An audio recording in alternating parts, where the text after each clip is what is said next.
In the mid-19th century, China stood at a turning point. The once mighty Qing Empire was reeling from foreign invasions, internal rebellions, and a world economic system it could no longer ignore. At this moment of crisis, Karl Marx turned its attention to China. To him, the Qing Empire's upheaval was revealing deep truths about global capitalism, imperialism, and historical transformation. Between 1853 and 1858, Marx wrote a series of articles for the New York Daily Tribune, focusing on China's political condition, its economic structures, and the impact of British imperialism. These writings mark one of the earliest serious materialist analysis of China's position in the world system. When Marx wrote these articles, China was embroiled in multiple catastrophes. The most destructive was the Taiping Rebellion, a civil war that would eventually kill tens of millions. At the same time, the legacy of the First Opium War loomed large. Britain had defeated the Qing and imposed the Treaty of Nanjing, opening Chinese ports to British goods, including opium. These foreign interventions eroded the Qing dynasty's authority and drew regional economies into chaos. For Marx, the key question was, what was driving this collapse? His answer was clear. China was being forcibly drawn into the world capitalist system, not by internal development, but by external coercion, especially at the hands of Britain.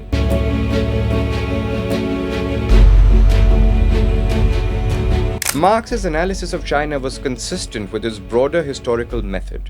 He viewed societies through their economic base, class relations, and the pressures of global capitalism. In China, he saw a civilization whose economic and social structures had remained relatively stable for centuries, centered on rural agriculture, family production, and bureaucratic administration. But that structure was now breaking apart, not through organic reform, but through violent contact with foreign powers. Marx noted that China's economy had been able to sustain its population through intensive agriculture, small-scale industry, and a long-standing system of internal regulation. But British intervention, most importantly, the forced importation of opium, had begun to corrode that equilibrium. The opium trade, backed by British gunboats and formalized through unequal treaties, not only damaged public health and state authority, but also disrupted China's silver-based currency system and its domestic economy. Local producers could not compete with imported goods, and regional economies began to unravel. This pattern, for Marx, fit a larger historical process. Pre-capitalist societies being violently incorporated into capitalist markets, not through development, but through destruction.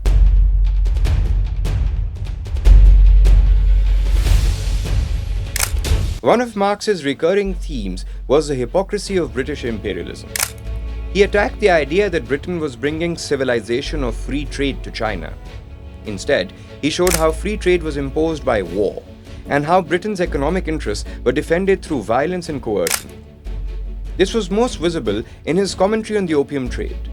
Marx made clear that the British fought not just to protect trade routes, but to force China to accept a product, opium, that it had tried to ban. For him, this revealed the nature of capitalist expansion. It prioritized profits over sovereignty and violence over mutual exchange. Marx wrote, "We cannot leave this part of the subject without singling out one flagrant self-contradiction of the Christianity-canting and civilization-mongering British government. In its imperial capacity, it affects to be a thorough stranger to the contraband opium trade, and even to enter into treaties proscribing it. Yet, in its Indian capacity, it forces the opium cultivation upon Bengal, to the great damage of the productive resources of that country." The chest, costing the British government about 250 rupees, is sold at the Calcutta auction mart at a price ranging from 1,210 to 1,600 rupees. But, not yet satisfied with this matter-of-fact complicity, the same government, to this hour, enters into express profit and loss accounts with the merchants and shippers, who embark in the hazardous operation of poisoning an empire. The Indian finances of the British government have, in fact, been made to depend not only on the opium trade with China, but on the contraband character of that trade. Were the Chinese government to legalize the opium trade simultaneously with tolerating the cultivation of the poppy in China, the Anglo-Indian exchequer would experience a serious catastrophe. While openly preaching free trade in poison, it secretly defends the monopoly of its manufacture. Whenever we look closely into the nature of British free trade, monopoly is pretty generally found to lie at the bottom of its freedom.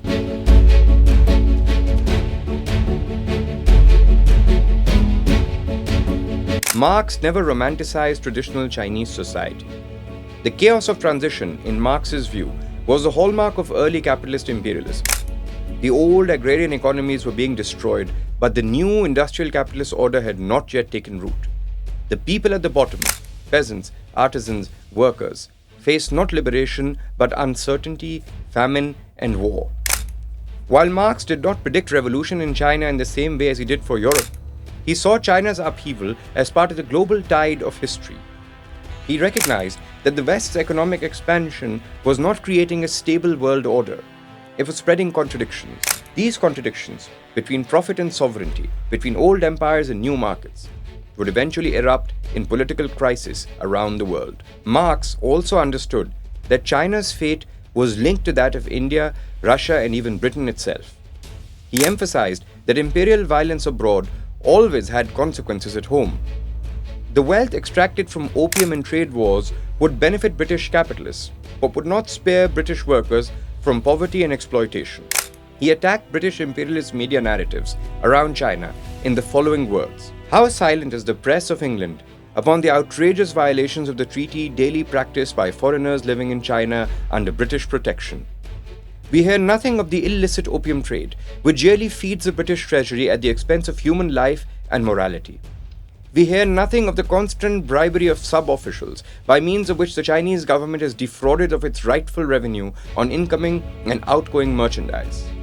We hear nothing of the wrongs inflicted, even unto death, upon misguided and bonded emigrants sold to worse than slavery on the coast of Peru and into Cuban bondage. We hear nothing of the bullying spirit often exercised against the timid nature of the Chinese, or of the vice introduced by foreigners at the ports open to their trade. We hear nothing of all this and of much more. First, because the majority of people out of China care little about the social and moral condition of that country. And secondly, because it is part of the policy and prudence not to agitate topics where no pecuniary advantage would result. Thus, the English people at home, who look no further than the grocers where they buy their tea, are prepared to swallow all the misrepresentations which the ministry and the press choose to thrust down the public throat.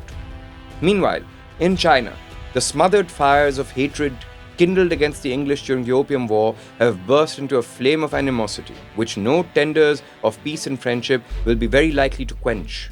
For the sake of Christian and commercial intercourse with China, it is in the highest degree desirable that we should keep out of this quarrel, and that the Chinese should not be led to regard all the nations of the Western world as united in a conspiracy against them."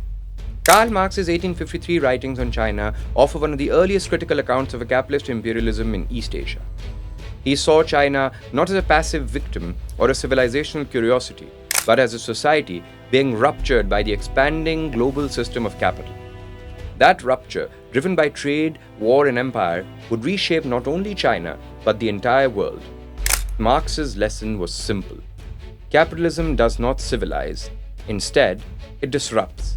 And nowhere was that clearer than in 19th century China, where opium, silver, war, and rebellion brought the world's most populated country into the modern capitalist world.